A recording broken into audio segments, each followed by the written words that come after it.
Hello and welcome to Dragon Bytes, the Paediatric podcast aimed at anyone interested in child health. Apologies for not running our originally planned podcast on metabolic disease. We had a bit of a technical error. But today we have our second Reflections podcast, and we have had a reflection submitted by a Welsh trainee, which I'm going to read now.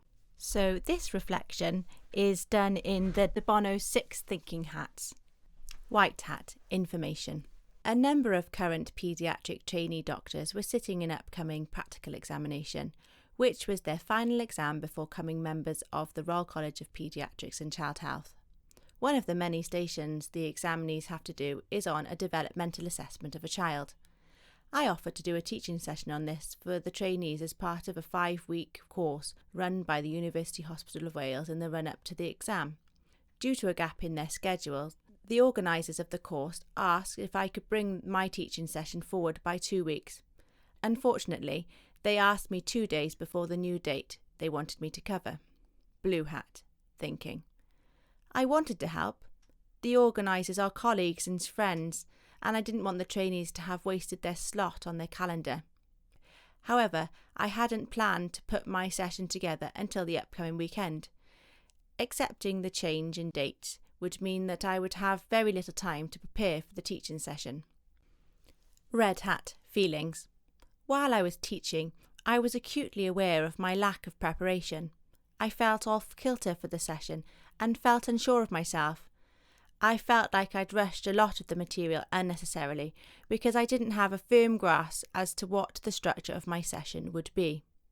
Alongside this, in my rush to get the materials ready, I think I overestimated the knowledge of the trainees. The foundation of a developmental assessment is taught in medical school and is a regular part of paediatric practice. Awareness of developmental milestones. Developmental milestones are essentially a series of ages at which you'd expect the average child to master a new skill. I'd expected trainees less than a month from their final exam to have already dedicated some of their own time to having a solid knowledge of these, particularly if they'd been working regularly in paediatric for a few years. However, they had clearly not revised this recently. Without this prior knowledge at the forefront of their minds, the hints and tips I was offering them for exams did not have the appropriate context. This made me feel like I'd failed in giving them adequate teaching, which was frustrating and demoralising. Yellow hat, brightness and optimism.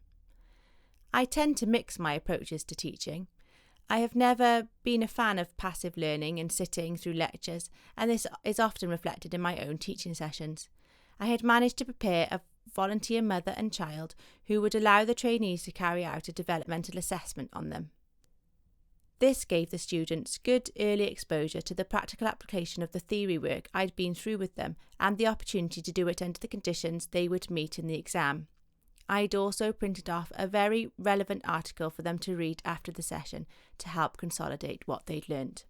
Black hat, judgment. What didn't go so well? The teaching session was only for an hour, with the latter half of that time dedicated to them practicing with the volunteers I'd brought in.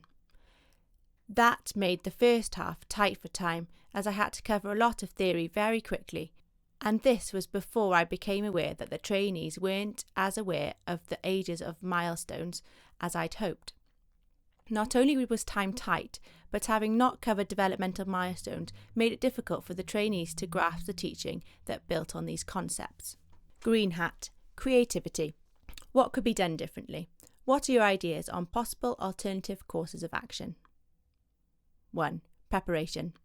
It's not always possible to be completely prepared for a teaching session, as you can never predict when sessions will be moved. With this in mind, there are 3 possible courses of action to consider. A. Get the material ready as soon as you know there's a teaching session to teach. That way, if things are moved forward, you're already prepared. 1. Advantages, always ready and no last-minute stress. 2. Disadvantages, could forget material if large time gap between preparation and presentation. B. Refuse to move the teaching session. 1. Advantages, always plenty of time to prepare, prevents delivery of subpar teaching. 2. Disadvantages, not very helpful to colleagues, organisers or trainees. Bad reputation. Not always possible to refuse. C. Adaptation. When I had the feeling that the trainees didn't have the required background knowledge, I could have gone back and covered this in more detail before moving on. 1. Advantages. Possible in situations where teaching unexpectedly brought forward. Allows for more dynamic teaching. 2. Disadvantages. It can slow teaching down. Not possible in situations with limited time. Don't assume prior knowledge. Perhaps next time, a short quiz to assess and supplement background knowledge would help. 3. Consider splitting this into 2 sessions in the future. Perhaps one where theory is covered and a separate session for them to practice with a child. A. The problem with this is that practicing doesn't take very long and can't justify an entire slot on its own. I'll give these a try next time. I'm just not sure which yet.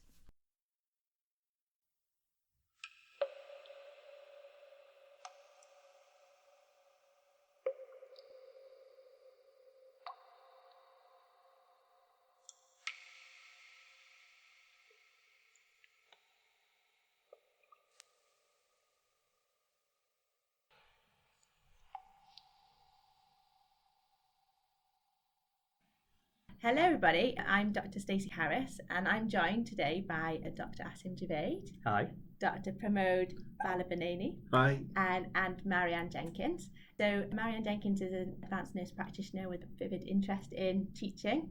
Yeah. Pramodh is the educational lead for Paediatrics in Wales and Assim is the lead for written exam teaching in Wales as well. So today we're going to do our podcast on reflections. So I know you've read the reflection, Marianne. Yes. So what did you think was good about it?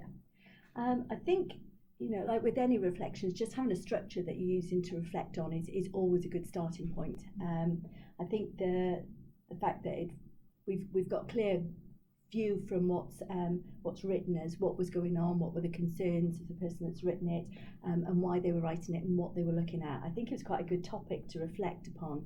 It was a teaching experience that things hadn't gone entirely to plan. It caused them some concern about their planning, how they were arranging things, and it's always good to sort of think about it. We often think about reflection working on clinical situations where actually our practice encompasses far more than just our clinical skills. So it's quite nice looking at other aspects of practice and our personal development. So I thought it was quite good. The Bono structure was quite a new one for me. I hadn't seen anyone use that as reflection before, but I think we'll be discussing that further anyway. What did you think, Pramodh?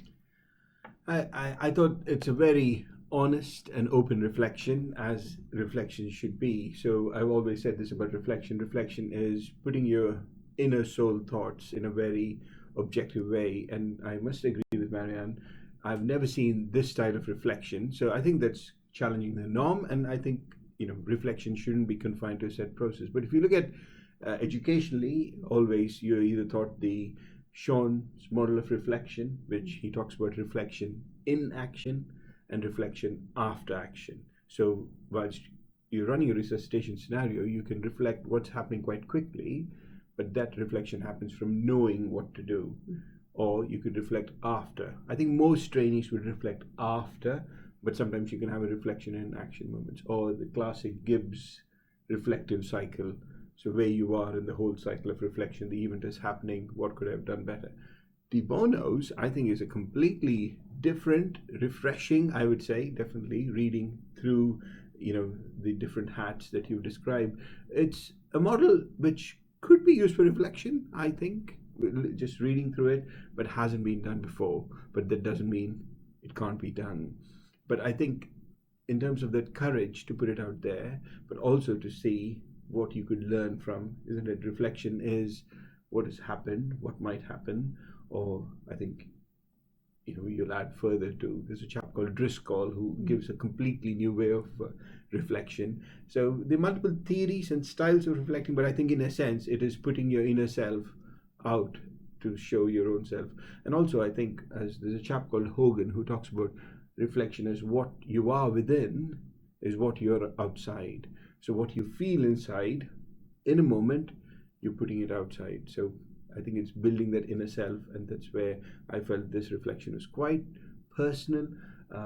as well as quite looking at an in-depth way of what could be done better, but completely using a different approach. Yeah, so I suppose what you're saying as well is that as trainees doing reflections, we shouldn't be scared to try something else and not go with the stepwise thing that is on our e-portfolio. If that's not working for you and you're not reflecting as best that you could, then just try something else and look into other different types of reflections. Yeah, I've found on e-portfolios that I've used in the past, the reflective model that they've got, the one on the BMJ portfolio and the one on the Royal College of Emergency Medicine one, which I've used previously, didn't lend itself well to the reflection I've always done as a nurse, and reflection is really ingrained in our practice. It's very much part of our academic assessments a lot of the time, as well as our day-to-day learning. It's very much our bread and butter.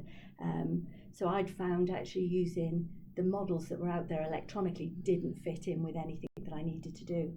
So my preferred model is Driscoll, the sort of what, so what, now what approach that can be as in-depth or as superficial as you need it to be, depending on the situation and what you're trying to get out of the reflection.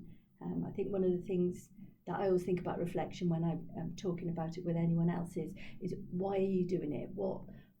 In what context is this for? Because we have to reflect academically, we have to reflect for revalidation, I have to reflect for my portfolio to prove that I'm ongoing in my practice and development. So you have to think of the context in which you're reflecting as to which model you may want to use for that particular time, and which is why I quite liked the challenge of something like De Bono's. And when you think, well, actually, if I was reflecting as a group, if we were looking as a group thing that happened, that would lend itself very well, because it's a model that's for that type of bringing people together and controlling a large discussion group.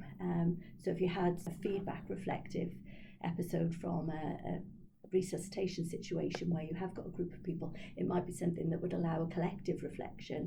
So it may be something that we could trial in our departments in the future, just to see whether or not something else from other the things that we're doing would work in a different way. If I just may add to Marianne's point there, I think what Marianne's saying makes a lot of practical sense. So it's a problem-solving approach to that problem, particularly in this reflection where things didn't go as planned, but how you could make this to a wider learning experience. So in fact, it's a great idea to turn a reflective moment into a teaching experience for everybody else involved as well. And I think that's where we should see reflection as a strength and not as a weakness.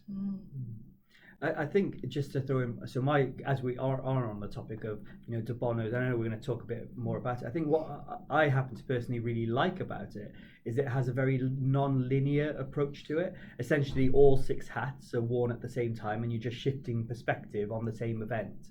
Whereas a lot of the things we have, even on Kaizen, our current reflective portfolio, it's a very stepwise approach. This is what happened. This is how I felt. These are my thoughts around it. This is what I'm going to do in the future, which actually adds a linearity, which I don't think actually happens in the situation. In reality, that's not what's happening with a reflection. And often those thoughts, feelings, and changes in practice all happen as a sort of mass, as a nebulous mass at the same time. I think what I did like about, even though it's a bit of an unusual approach, I think what I did like about the use of De Bono's here is that it allows you to view that nebulous mass of thoughts from different perspectives, and actually just see it as one event happening at one time, which I quite liked as a philosophical approach to reflecting. Yeah, I'd never really thought about it like that before, Assim. We've talked about so many good points about this reflection, haven't we? Is there anything that you think could be improved on this reflection? I think the only thing I was looking at is why are you reflecting on it, because that will impact on what goes into your reflection. And we're all acutely aware in healthcare of our reflective practice, and whether or not it stays personal and private, whether it's shared with our supervisors or whether it gets shared more widely, and the potential ramifications of that. So I think there is a fear around it. And that's where within this is, while it's honest and you can see the struggles that the person had who was writing it with the situation, with things not going to plan, it is, where is this going to be, and how that then gets used, how it gets taken forward can actually change how you write. So it's always that context of it that makes me wonder about how it's written. It's very easy to write, not so much in this one, but reading other reflections, it's very easy to do it, off pat, as it were. You just write it because you know what to say, you know what the tick box is out of it. And I think that's the danger with reflections. I didn't see that in this one. I saw a little bit of crisis. To be fair, I think it was very honest about that things hadn't gone to plan, and it actually caused them quite a bit of discomfort with the situation not turning out as it would do. So I think from that point of view, I don't know that there was much to be improved. But again, you don't know which context that this is. Was this a personally honest one? Is this something that then is going to be used as part of development that might actually need to be changed slightly as a result of it? Yeah, that would be a real shame, wouldn't it, if reflections weren't honest and open because of thought that it might be used in a way that it wasn't intended, isn't it? That would be a real shame. What do you think could be improved from the reflection, Pramodh? Personally, reflecting on my day-to-day activities, or even for my appraisal, is I've come away from thinking, and this is a big shift in my thinking process, that I always used to think reflection is quiet and personal, this is just for me. But I think reflection is as action-oriented as it should be. So my reflection can be somebody's learning of not to repeat that mistake. So it shouldn't be, my earlier thought process of reflection was in my quiet and personal space, I'm going to hide it away. But when people started giving me feedback on reflection, I realized, somebody's reading my reflection and is giving me feedback on how I've reflected. So I challenge that opinion on how can you give feedback on reflection when reflection is personal. Does it make sense what I'm saying? Yeah, you see, it is my open and honest personal reflection, but reflection is being marked these days in universities. Yeah. So how do we come around that concept? So I think we should take away that quiet and personal thing into a much more action-oriented reflection, because we are marking reflection, we're giving feedback on reflection. And I think I've written this down just to remember myself. A chap called Confucius said about wisdom that you first learn by reflection, which is the noblest of all. Second, by imitation. We imitate people, we learn from them, which is easiest. And third, by experience. So if you see the reflection we're talking about, we're learning with the experience, though it is a bitter experience. So you see, reflection, therefore, is action-oriented rather than a quiet and personal, hide it away in the corner. Yeah, so I think that's a really lovely point, actually. And I've learned a lot from consultants that I've worked with where they've said, this has happened to me, this is what I did, and this is what I learned from it, and this is what I do differently, because you're not always going to be able to be part of an experience until it actually happens to you. So if you can learn as much from other, consultants and other people that you've been working with, then I think, it would make everybody's learning better, really, isn't it? Okay, so what advice would you have from your own experiences that would help the trainee with the problem they faced? You are not alone when your teaching goes wrong. It has happened to all of us. And I don't know that it went wrong in this situation. I think it was a situation where actually a change of plans had brought something forward, the usual prep that we all like to do because we want to do well, and we want to do well particularly when we're teaching someone else. Things hadn't really come together on the day. And that can happen with as much preparation in the world. I've turned up with loads of preparation on the wrong day myself, to turn up the next day to do it, by which time I'm completely discombobulated. And I remember doing a lecture about trauma and coagulopathy, and I could not say tranexamic acid, which was slightly challenging all the way through, particularly when it was 120 undergrad students. So it was a little bit of an awkward moment at which I went and hid in the room after until my shame had left me. But we all have times where things don't go to plan, and you can plan beautifully. So I think it is accepting the fact that teaching and education and those situations, even in the best ideal situations, doesn't always work well, and it's accepting that it'll go wrong. Doesn't really matter as long as you've recognise that you've done what you can at the time. What do you think, Pramodh? I think it'll happen again. Sorry, I'm saying that because as Marianne was saying, with the best of preparation, things will go wrong. Sometimes way without your control. You could have had all that prep lined up, and your PowerPoint may fail, or I'm just giving practical examples, like for the people didn't turn up. So it'll all happen again. But I think the whole idea is, how do you rise again to do the same with a lot more strength and a lot more, but also plan B all the time. That's what I keep telling myself. So if you have plan A and that's the only plan, then whilst you've invested heavily into it and you do not have plan B, I think there will be days where you have to bring plan B quite quickly into action. I don't think it affects much to this reflective account, but I think overall, if you were to teach, be ready for plan B, be ready for the PowerPoint to fail, be ready for the technical difficulties, and lots of challenges that come your way. But the key thing is, as long as you enjoy teaching and you love teaching, these experiences will only embolden you to become that better teacher, because I don't think anybody is the perfect teacher. No, exactly. I another thought, I mean, when going through this reflection I had around it, was it seemed to a degree that the decision to bring that teaching forward was, at the end of the day, a choice. Like, they were asked, do you mind doing this, tomorrow, the day, I can't remember exactly when, rather than in 2 weeks' time. So that choice was put towards the person there, and if they felt so ill prepared, I feel like everyone should feel empowered to say, I know that this is a problem for you, but I'm not ready to do this. You should feel comfortable just saying, no, I'm not ready to teach tomorrow. I've got something on my plan. I'll never have everything ready. And it would be doing a disservice to the learners if I bring this forward. I feel people should feel more comfortable to say no. Because just because it's a problem for the other person doesn't mean you need to add it to your plate of problems.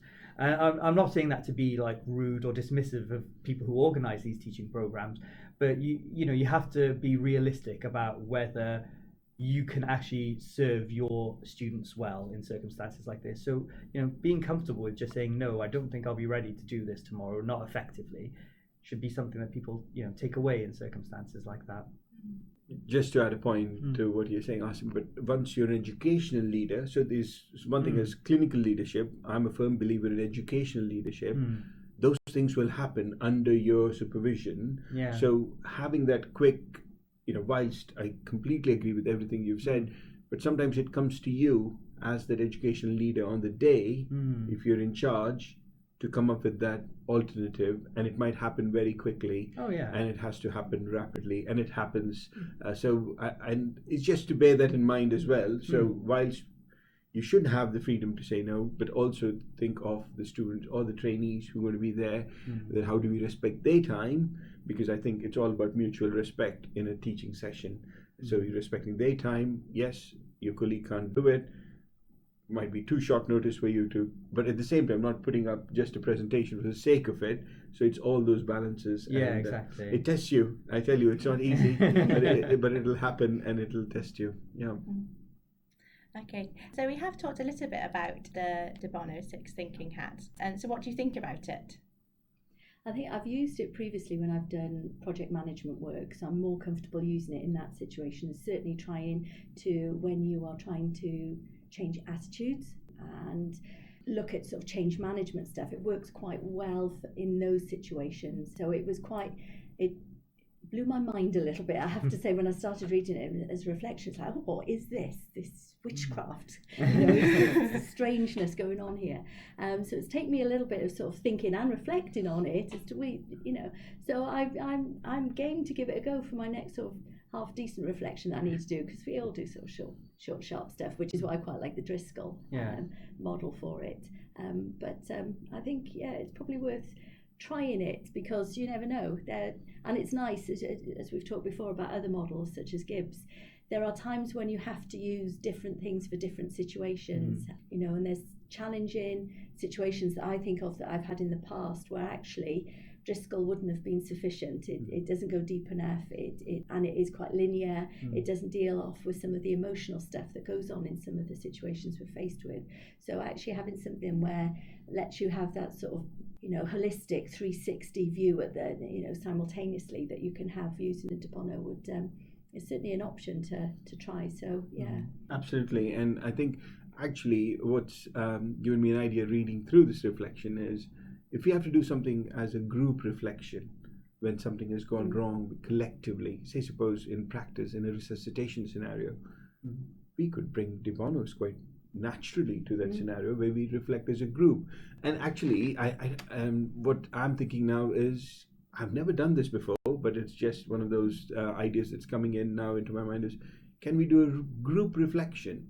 Can we use de Bono's, use our principles of what we know about reflection, but do a group reflection for the whole team and come away with then a personal summary of that group reflection using the de Bono's method? Something I'm keen to give it a go. Yes. So I'm going to give that a go the next time it happens. Yes, yeah. It's all very inspiring. I've learned a lot just from hearing you, and I didn't even know about some of these other reflective methods. So yeah, great, thank you. Yeah, I think it's really useful for different trainees and people in different aspects of work, just to find what style of reflection works for them as well. Like, just as much as different styles of reflections work for different situations, different styles of reflections work better for different trainees. And thinking about what Marianne just said, I think not necessarily a downside of de Bono's, but certainly one of the difficulties with de Bono's is sometimes you don't need that 360 degree. It might be way too deep for what you're actually trying to accomplish. But it's nice to have someone trying something a bit different with their reflections. It's certainly something new to think about, isn't it? What struck me as you said that, Stacey, maybe we're doing a disservice to our trainees by not having reflection on the study days. I think we should dedicate a whole day on reflection, because we are expecting our trainees to reflect. It's just struck me that we haven't. So if our trainees don't know the models of reflection, we fail them. We're expecting them to reflect, but we haven't told them a model of reflection, or they're just seeing one method on Kaizen. Exactly, yeah. And it sounds like you've had a lot more teaching around this. It's more incorporated into your work, Marianne. It's a key bit of undergrad and postgraduate nurse training and education. And certainly when I was doing my non-medical prescribing course, I would have done a 3,000 or 4,000 word reflection on my development as a prescriber. I've done another 4,000 word reflection on my development as in my advanced clinical practice portfolio for that qualification. And then again, it's a very regular bit of my practice of reflecting on my learning, reflecting on my experiences, and I use it very regularly to tie in. But it is bread and butter for nursing, so we get taught very early on the different models. We learn how to use them in the different situations. So there is an academic, you do get marked on them. It seems a bit bizarre to have put references in your own reflection, but actually it does show your learning around the situation. So when I'm learning my clinical decision making and clinical diagnostic skills, I've got to be able to show that in something tangible, other than my medical mentor sort of saying, I think you're thinking okay. I've got to be able to sort of articulate that. I think medics are not great reflectors, actually, and that's including me. I think it's all seen as a bit of a feely, touchy thing, which put aside, but I think I found my person to contact. So there's a lot of us reflectors out there. If you have an email from me fairly soon, Marianne, please, I'd be grateful. But I think that'd be a great idea, and it would help. It would definitely help me. It's like a big penny drop for me, because I just assumed we were teaching on reflection. I didn't learn any of this until I started my PG cert. That was when I first came across it. So it's not something we get taught as trainees. Okay. Yeah. Interesting. It's absolutely interesting, and I think thinking. So I'd be very grateful if you could, because clearly your experience of teaching, all different groups, undergrad, postgrad, medical students, as I shared with you all earlier, come up to me and say, we don't want to do reflection anymore because the joy of reflection has been taken away. And going back to my original point, the father of reflection, as we call him, Sean, when he first proposed this model, he didn't have this in mind. He just wanted us to talk about honestly of what was going on. But I think it's evolved into a zone where if somebody does a mistake, go reflect on it. It's like a punishment tool. It's lost its value, and I think looking at some of the recent incidents that have meant that it's lost its value for what it's there, is it time for us to actually reclaim it properly? Yeah. And it has got value, and that's what I mean about reflecting in context. So I accept I have to do an academic reflection to pass certain modules in university, so that is one type of reflection, and you learn something from that.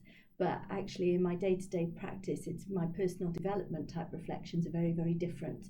And they're very necessary and they have lots of value. And I choose where I share them.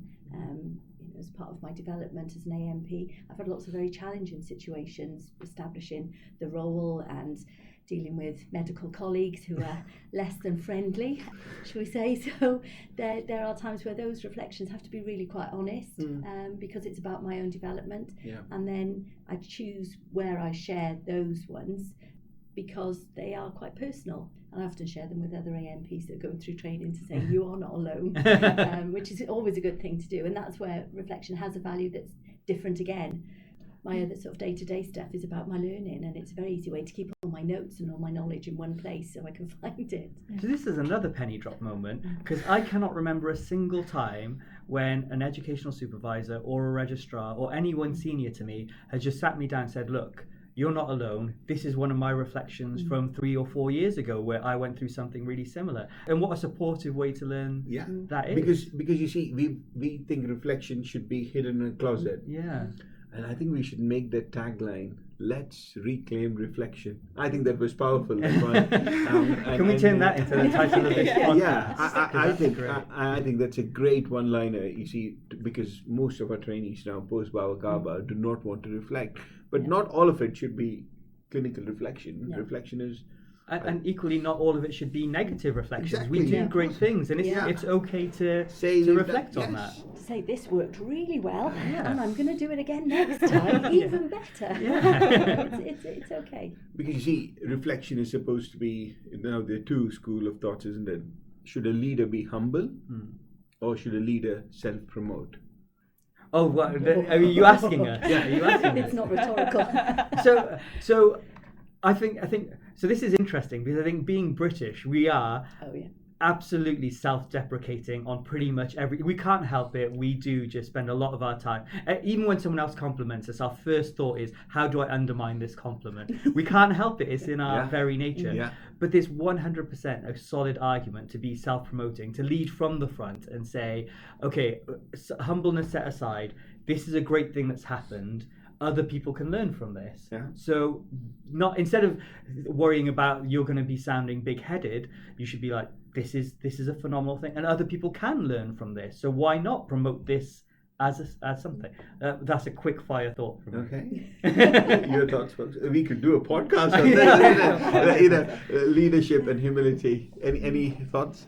I think it's really challenging. I think there is the cultural thing that goes on there, and in nursing in particular, I've worked as a senior nurse in the past, and I felt very much that my responsibility was to be a really good manager for my team. That was where I had to do. So I never felt that I could take the credit for anything. It was there. So you do get that bit. It's, and I always look, well, if everyone around me, if I've helped them do better, that's where I feel I've done all right. But I don't really want anyone to tell me I'm doing okay, because it's a bit embarrassing. Deep-rooted humility is part of the society and the fabric. But I think the way they're looking at it is, if you're a leader, you self-promote your team, not yourself. So self-promotion is for the team, the good things that they've done. So rather than self-promote yourself, whereas the criticism of the current generation, which is the millennials and X, I'm speaking to millennials. Marianne, you might be millennial. A very early millennial. Okay. Flattery. So, most millennials are being criticized as trainee doctors as self-promotional. This is a big debate that's going on Twitter as well, because if a trainee says, I've done this amazing thing, they're like, oh, but the older generation has never been used to saying. So is it leadership to be humble, or coming, it's a big concept, isn't it? So in reflection as well, why can't you say the good things that you've done? Reflection is always that wrong thing that you've done. It's like punishment, go reflect. Whereas you've done an amazing thing, why don't we reflect on that? Isn't it? Yeah, so absolutely. It's changing that culture of reflection. And how can we get more people doing things that way? How can we take what you've learned from doing that well and feed back that process to other people, so is in a similar situation, if a resuscitation went really well, so as other people know in a similar resuscitation, those are the properties that we should use as a team. Absolutely. That's really important. Yeah. That's good. Food for thought, folks. Thank you. Thank you, everybody. Wow, I learnt loads from that reflection podcast. As you can probably hear from the podcast, I was having penny drop moments right the way through. So just to go over what was discussed. Reflections is like putting your inner thoughts down in an objective way. We talked about the Sean reflection model, reflecting in action and reflection after action. We talked about the Bono reflective model, which was the one used by the trainee.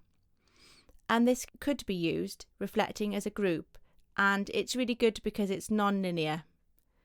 All the 6 hats can be worn at the same time and shifting throughout. And it can be reflection used for learning as a whole. They talked briefly about the Gibbs reflective cycle, Hogan, what you are within a moment, but putting it outside, and building on the inner self. The Driscoll model, what, so what, now what. And Marianne talked about realising why you were reflecting and in what context this is for. Then also we talked about Confucius. By 3 methods we may learn wisdom. First, by reflection, which is the noblest. Second, by imitation, which is the easiest. And third, by experience, which is the bitterest. Pramodh said about always having a plan A and a plan B when planning teaching sessions. And the big hashtag was, let's reclaim reflection. I'd really like to thank Assim, Pramodh and Marianne, and also the trainee that submitted the reflection. I hope that you've all learned something about reflection from this podcast. We are planning to have a break over the Christmas period, so see you again in 2 weeks' time. Thank you for listening to Dragon Bytes.